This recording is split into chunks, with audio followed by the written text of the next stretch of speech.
Keis versus Gerbing heated gloves. Which is better? Oh yeah.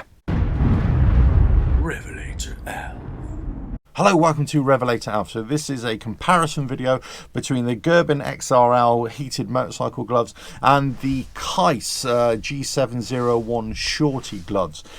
Both of these I've been using this year so far, and I've got to say they both have different qualities, and it's probably not a fair comparison like for like. However, they're really good gloves, both of them. In fact, they're both excellent. So let's just start off with that. They're both excellent, and also they are both a really good purchase, so you can't go wrong with either of them. I just wanted to say that first of all. Right, let's just get into the differences first of all.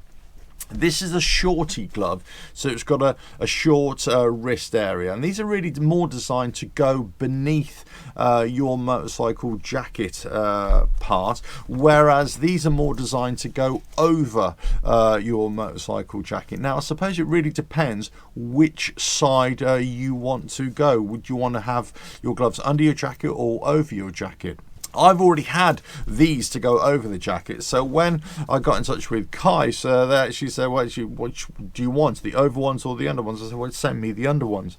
Both are heating up really great, same kind of temperature, I would say, on both. What I like about the Keis over the Gerbing per se is that when you attach them to the motorcycle, or you power them up, whether it's on batteries or whatever, but I have them attached to the motorcycle for longer distance riding, you see, more often than not. These automatically go to the highest setting, and then you just press the button to come down the lower setting. However, with the Gerbing, they start off at the lowest setting, and then you got to work up to the higher setting. It's a small thing, but I think it's just a nice feature that you automatically start off with the most power. So let's say if you are cold, you're going to get that full effect straight away. I would say they both heat up very quickly, possibly only very slightly, a microsecond here or two, whatever that time difference is, but possibly the temperature variation or the temperature change is quicker, slightly quicker on the Keis rather than the Gerbing, but they're still both really quick. Okay, we can't really compare the design or the manufacturing, because this is a textile glove and this is a leather glove. So Keis actually do another leather motorcycle glove, and that's the G601.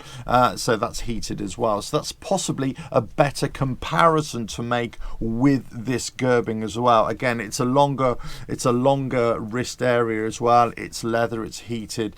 So with that, this Gerbing leather glove is a chunkier glove than the Keis textile one.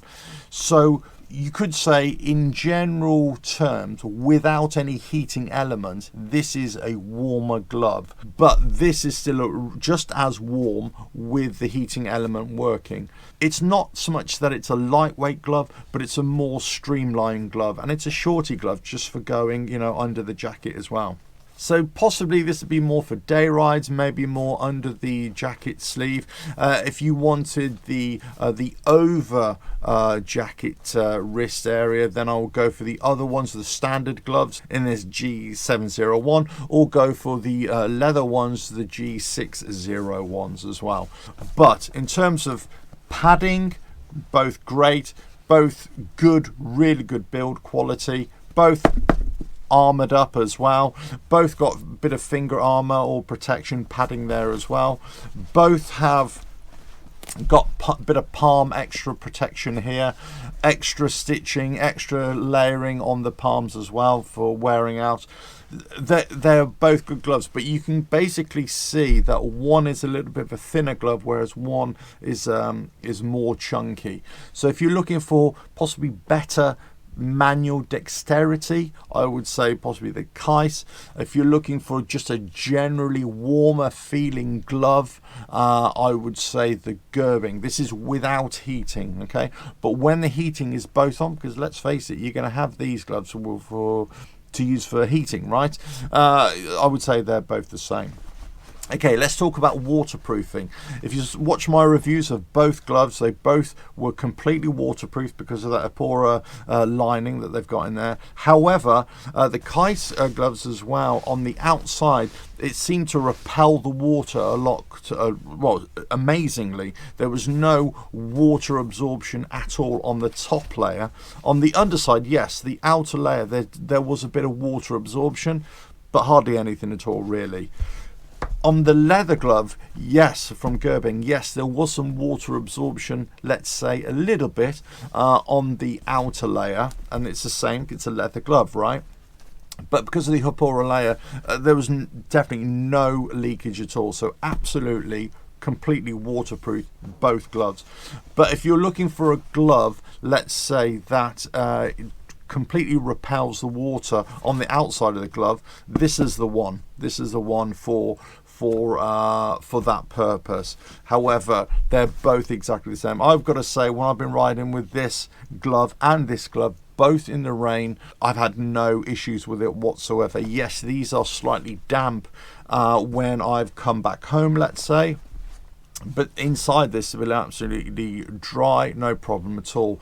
There doesn't seem to have been any extra cold temperature transfer, because these have got a wet outer shell, let's say, rather than these ones. They still seem to perform exactly the same way, but I would say this is a generally warmer glove than this one as well, so possibly that's compensating for that as well.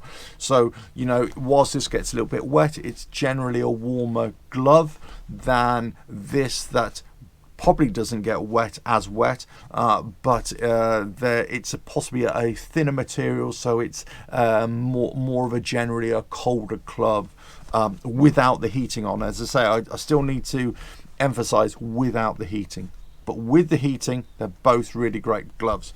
So whilst they're not like for like, all I can say is that they are both excellent gloves. That's all I can say. They're both excellent gloves, both from two companies that are producing really good motorcycle gear or heated motorcycle gear, and they work brilliantly. That's all I can say. So if you're looking for a slightly thinner glove, or certainly a glove that goes beneath the motorcycle jacket, out of these two, definitely go for the Keis. If you're looking for a slightly thinner glove, definitely go for the Keis. If you're looking for something that's over the jacket, or certainly something that feels warmer, that feels chunkier, let's say, you're not so worried about manual dexterity of, let's say, to operate phones or anything like that, then I would go for these. I would definitely go for these as well. So they're absolutely fine. So there isn't a preference. I don't have a preference. I think if you just want to have a shorty glove or one that goes under the jacket, use these. If you want a big chunky one that goes over the jacket, go for these. But Keis do a big chunky glove, the G601, that's over the jacket, that's very similar to that. That's possibly a better like for like comparison, no doubt. But to say, out of the two, I can't really pick a winner. They both have little bit of better features, let's say. I do like the Keis for that temperature control, and also that it starts off at the hotter temperature straight away. I do like that. But as I say, I also like the Gerbing because of that chunkier feel, and that's personally what I tend to like, especially with the over the jacket feeling as well. Not everybody likes that, as I say, but I tend to like that. But as I say, they're both great gloves. That's all I can say. Anyway, there we go. So Keis versus Gerbing, two great brands, two really well made gloves, and heated elements are great. All I would say with the Keis as well is that the battery connector, or the power connector I should say, is on the outside, so it kind of does interfere, I suppose, with your jacket if you want to wear these on the outside. These particular gloves on the outside of your jacket, you kind of have to loop the wire in and out as well. But if you got them on the under the jacket, then you can hide the jacket over the top of all the wiring elements. Whereas these are not really. I say they all go under the jacket, as it were, or over the jacket, but then it loops back under the jacket. So it's kind of the same issue with the wiring being exposed. but it's not, because you kind of hide it under the glove or under the jacket, whichever way. Depends which glove you got. Anyway, hope you found that useful. Don't forget to subscribe, hit that bell, like and share, and check out the website RevelatorAlf.com. I'll catch you again on another video coming very soon. Ta-ra.